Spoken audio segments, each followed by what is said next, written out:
there too.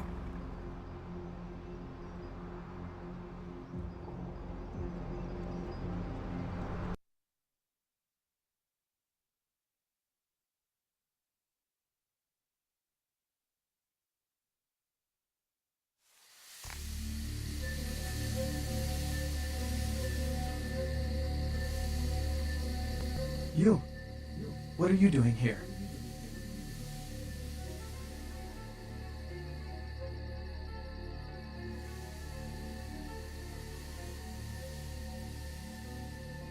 No? You should get out of here. This place is bad news. Pardon me.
It is quite peculiar, the happenings I've been made to witness for my supernatural longevity.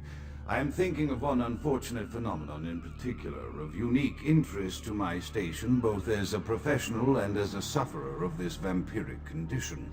It seems the stream of time has begun to erode the moorings of my chosen course of study, for the methodologies that gave birth to psychology are slowly disappearing. I find myself in an era that overlooks the physical component of psychological pathology time and again in favor of the sophistic practices of Freud. Phrenology, dactopintilism, and the rest of the old guard has fallen by the wayside, its champions all silenced in death, with my unique exception. Would that I could make my voice heard again, although it may be suspicious should I return to popular medical discourse 50 years after my apparent death. No, better that I continue my studies into the psychoses in secret. One day, may I hold up my own cure as validation of the methods. I am confident no cure for my condition, or that of my beloved wife, lies within our figurative minds, waiting to be unlocked by the correct combination of memories recovered from our childhoods. And I'm most certain it has nothing to do with the relationship between myself, my parents, and my genitals. Sorry, Sigmund, but I choose to stay my course. In time, too, may your star fade and disappear.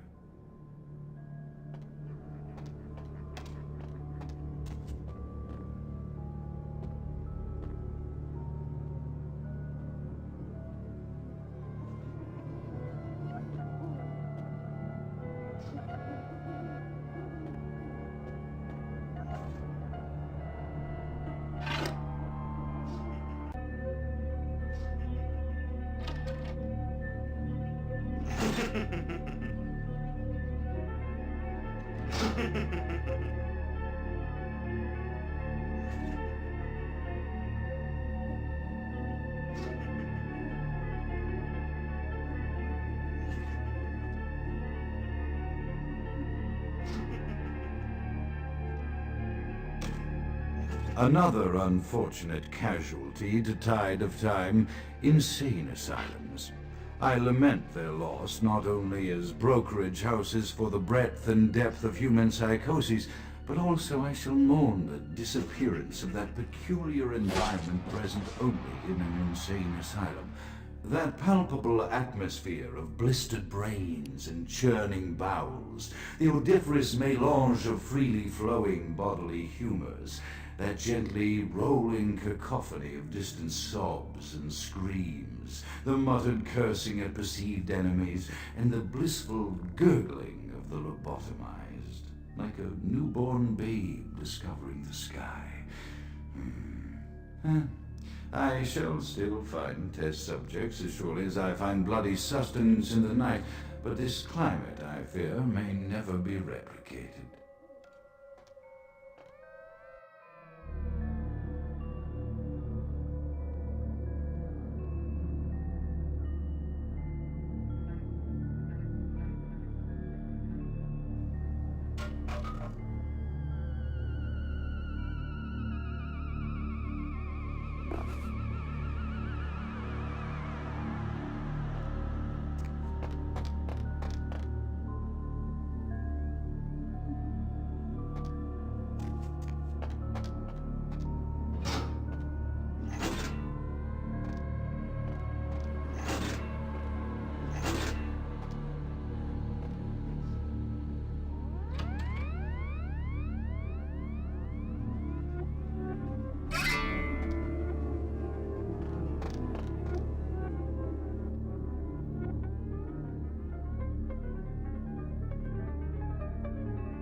Hey, hold it!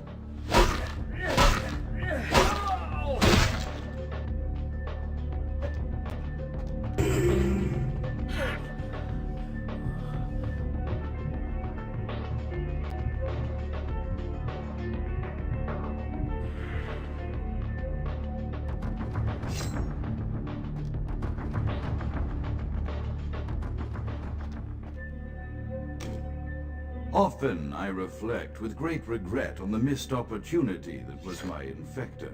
Had I been conscious after the attack, I could have stopped the orderlies from locking her in the roaming pen. What I would give for just one interview, a few simple questions of the plague-ridden woman who met her end that dawn. Of course, there is no guarantee she would have been any more helpful than my current crop of test subjects, mewling wretches. Few could be called enthusiastic.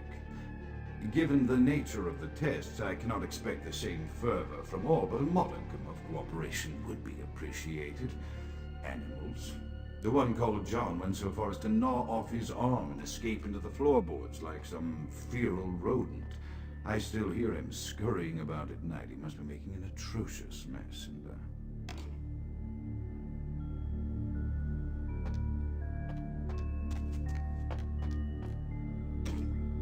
my studies proceed at a languid pace. I'm mired in a foul ennui as my wife's illness advances. My subjects grow restless without proper supervision, but I cannot pull myself back from this black depression. How many nights I've wasted now, gazing from the tower walk, pondering the frailty of existence.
After decades of solitary study into this affliction, I have learned that it is by no means mine alone. Indeed, the city is home to an entire society of similarly afflicted individuals with whom I've only recently made contact. They are an understandably standoffish sort by and large, but I have been able to confirm with them that the condition is indeed vampirism, which apparently comes in a multitude of strains, each with a spectacular set of symptoms such as invisibility and even a sort of lycanthropy. Through numerous official interactions with the governing body of this secret society, I have concluded that their fundamental understanding of the vampiric condition is woefully lacking and mired in suspicion and pseudo-religious dogma that would make a Turk balk for its strictures. Indeed, they seemed impressed with my studies and the eloquence with which I was able to present them. Apparently, the typical sufferer of my particular strain of vampirism is far from the vanguard of the King's English. So impressed were they that they even offered me an office in their government, a rather high office by the sound of things. I believe I shall accept. If nothing else, it should provide a lofty vantage point from which to observe the breadth and epidemiology of the affliction so that I may move more expeditiously toward a cure.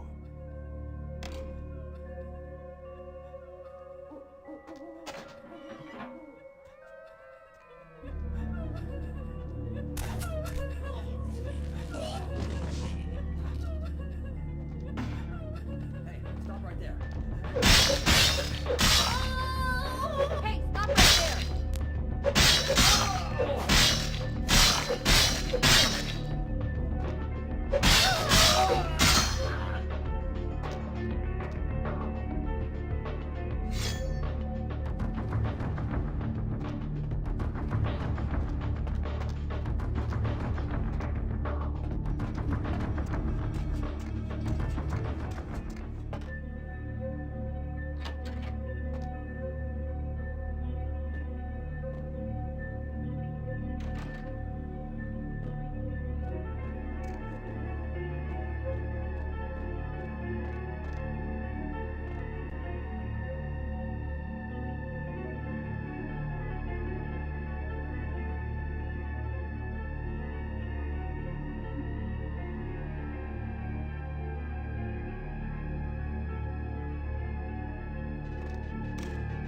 I have accepted the role of Primogen for Clan Malkavian, the dreadfully winsome label applied to the particular strain of vampirism I suffer, so named for some supposed vampire father figure of old, or poppycock grown from a backward culture that seems interminably bound to children's tales and the fiction of Victorian romance, when it should concern itself with the science behind their suffering. No matter. For I have taken this office for no greater reason than to advance my research. I must make mention, however, that even among my would-be peers in this governing body of vampires, the level of paranoia and superstition is frightening. Their intelligence is not the question, no, indeed. As they courted me for this appointment, I had to suspect that their overtures were hand-tailored to what must be my obvious infatuation with reason, for the devil would do well to have such honey-tongued tempters. Even so, I could not help but notice the dressing of language these vampire leaders chose for their siren song. Whether it is born of habit, from addressing their unwashed, ill-educated subjects, or from their own deep-seated beliefs, their linguistic flourishes belie a faith in superstition over the providence of empirical reason that must be an all-pervasive theme in this society of darkest night. Damn it all, now I'm doing it too.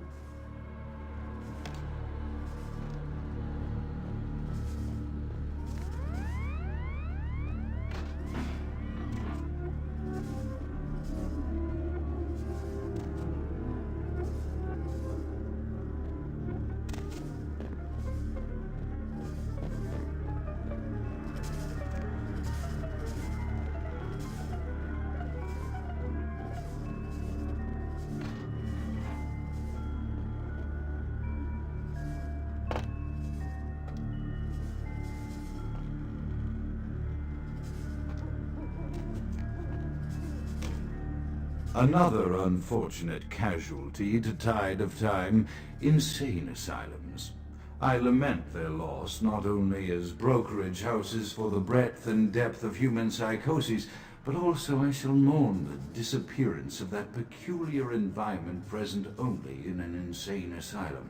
That palpable atmosphere of blistered brains and churning bowels, the odoriferous melange of freely flowing bodily humors, that gently rolling cacophony of distant sobs and screams, the muttered cursing at perceived enemies, and the blissful gurgling of the lobotomized, like a newborn babe discovering the sky. I shall still find test subjects as surely as I find bloody sustenance in the night, but this climate, I fear, may never be replicated. Another unfortunate...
As I expand my dealings with the vampire government, I have encountered a disturbing new symptom of this affliction.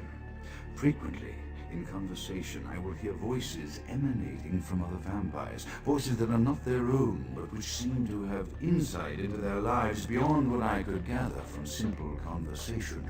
These voices seem to echo from deep within my fellow vampires, and I cannot be certain if this symptom belongs to my strain of illness or theirs, for the voices are various and inconsistent. I dare not mention this to my vampiric peers, for they have proven themselves true predators to whom I could be loath to reveal any sign of weakness. Indeed, these voices have counseled me against confessing their presence, and until I can confirm their source, I will listen. The information the voices have given me ranges from curious to frightening. The latter case is especially true of one powerful vampire whose name I shall not commit to recording in the interests of self-preservation.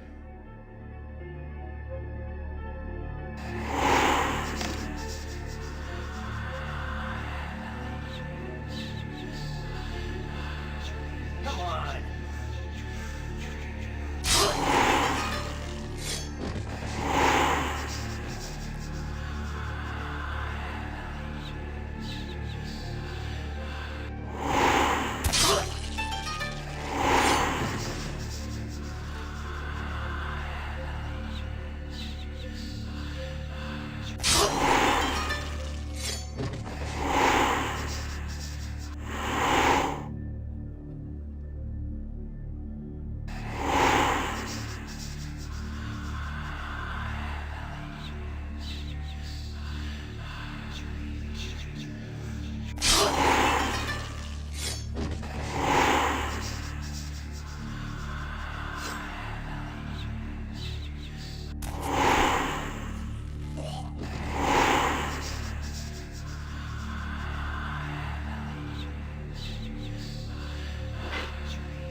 Stop right there.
Hey, hold it!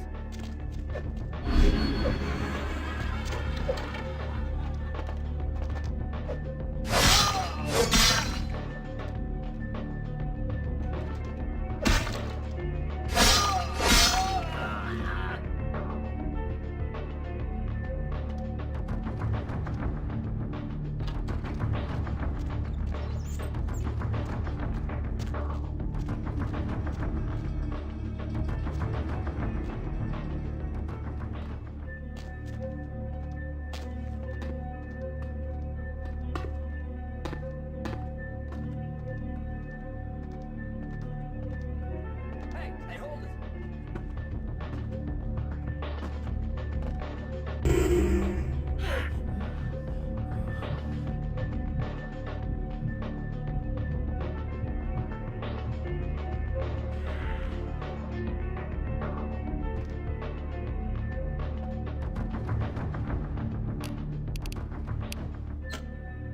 The voices have increased in frequency and direction of late.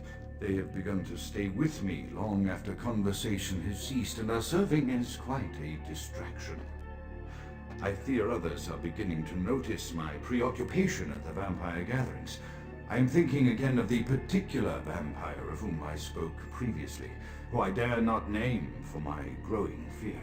If the voices are to be believed, then my caution is warranted, for they speak of his blackest crimes, both past and future. More than once, I have seen the suspicion in his eyes and heard the distrust in his voice when speaking with me. The fear must register on my face, as it is all I can do in these moments to keep from crying out in chorus with the voices.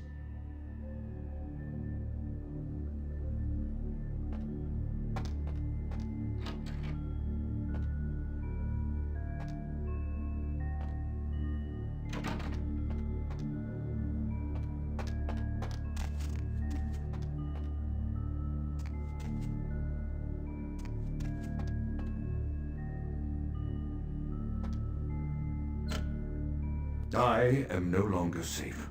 I know it. The voices have proven themselves authentic, and I have withdrawn from the Vampire Society entirely.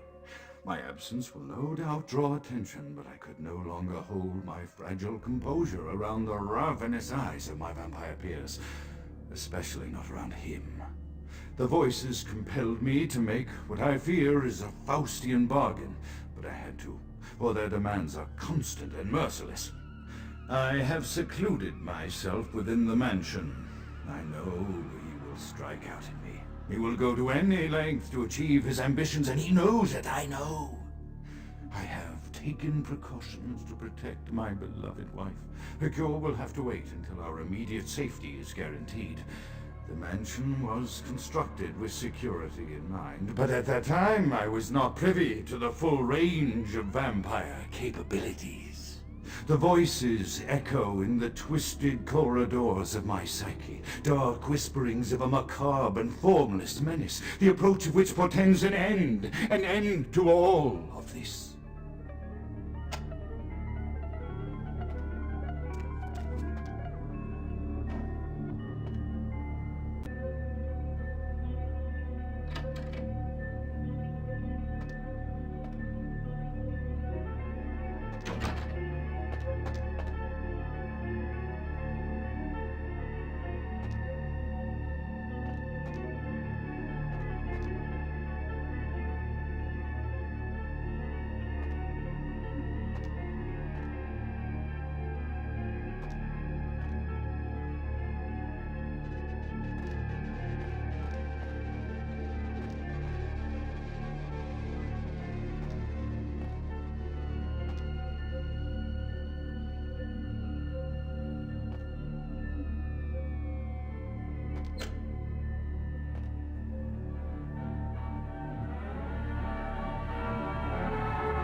Meine flames! Count is dead? Pity could not be by my hand. No matter. Soon your self-made kings and false prophets and all who bear the mark of the beast will be washed from the earth for the coming of the Lord.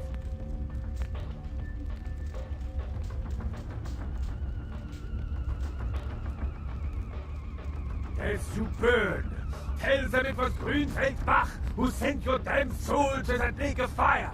All agents of Satan shall return to whence they came. Let this righteous display serve as a promise to all who serve the Archfiend Lacroix. I'm coming for you, Lacroix. By the power of the Lord, I will cleanse your black soul.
Heard anything?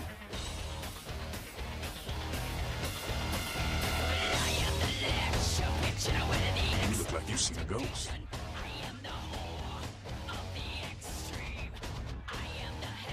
Said what?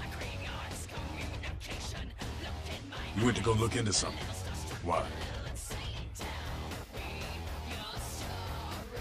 Yo, that's bullshit. I don't know if you were to this or what, but you best not be saying that shit too loud. I know what he's out doing, and it doesn't have anything to do with the Camarilla. They're not our only concern.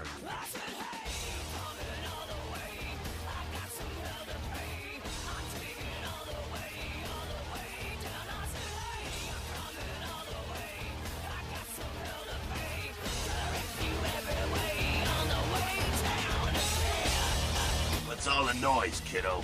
What'd you say to Skelter?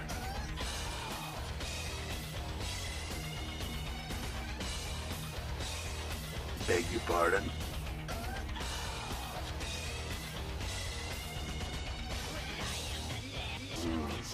I don't know. I don't know what score nines would have to settle with a Primogen. Nah, come on, this can't be right.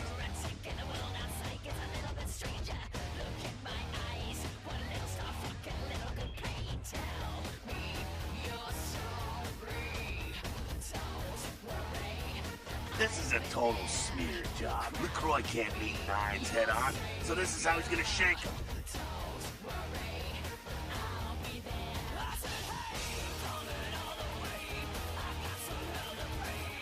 LaCroix ain't gonna make friends on the street with hate.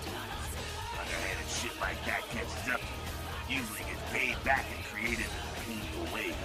Stake it with your own feelings, that kind of thing.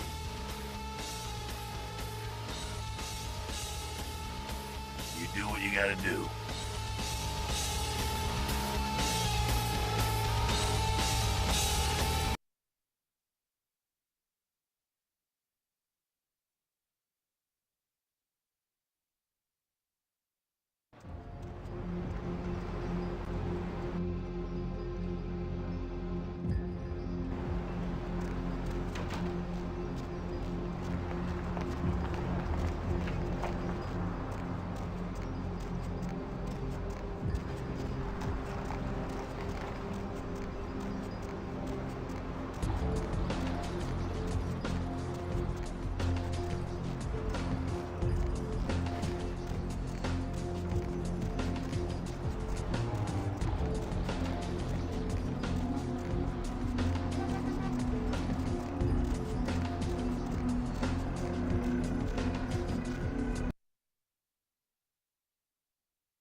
Evening there.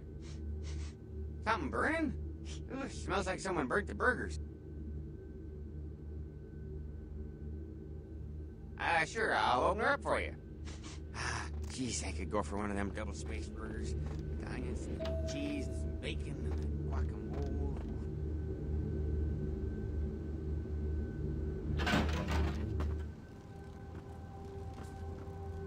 The Primogens still haven't been contacted by Grout.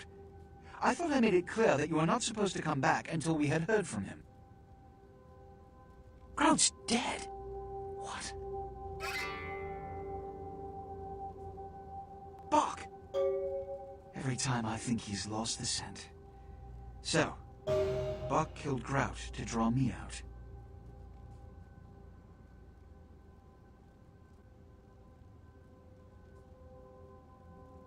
Bach is a hunter. They stalk and kill our kind to appease their god. But like many mortals, their so-called faith is nothing but a conduit through which they quench their killing urge. Who else would have killed Grout?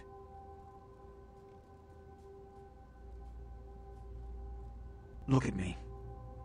Are you sure it was Nines Rodriguez? Because if it was, the consequences... Do you know where this might lead? Do you really have any idea?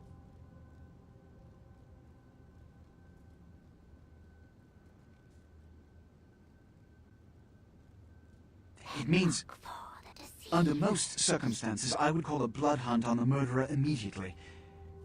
However, the anarchs of this city may interpret such an action to be a declaration of war.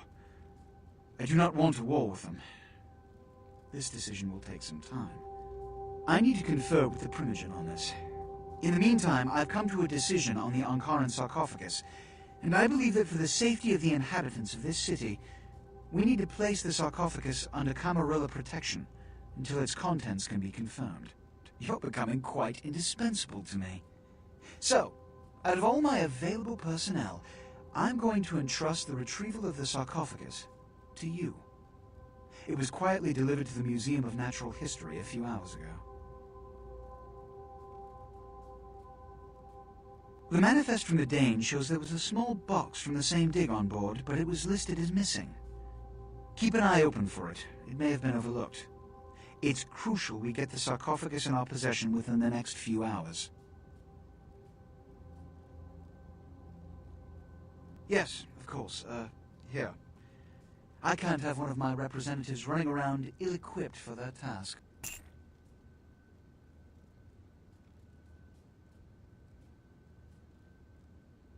Here are the keys to the front door of the museum. The sarcophagus should be in an examination room of some sort.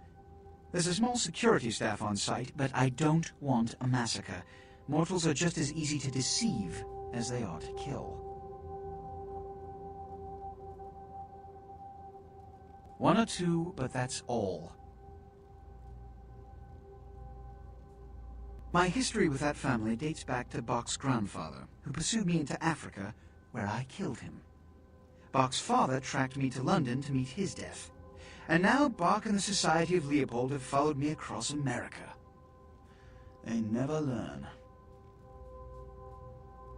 Witch hunters, an anachronistic holdover from the Middle Ages.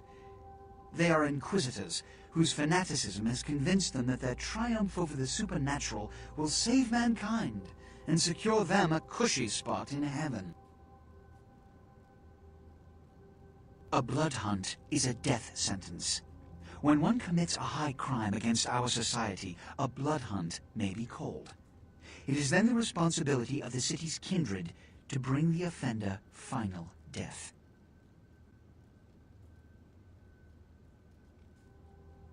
There is a degree of immediacy attached to this task. Work fast. And, as on the Dane, you are not to open the Ankaran sarcophagus for any reason. Excuse me.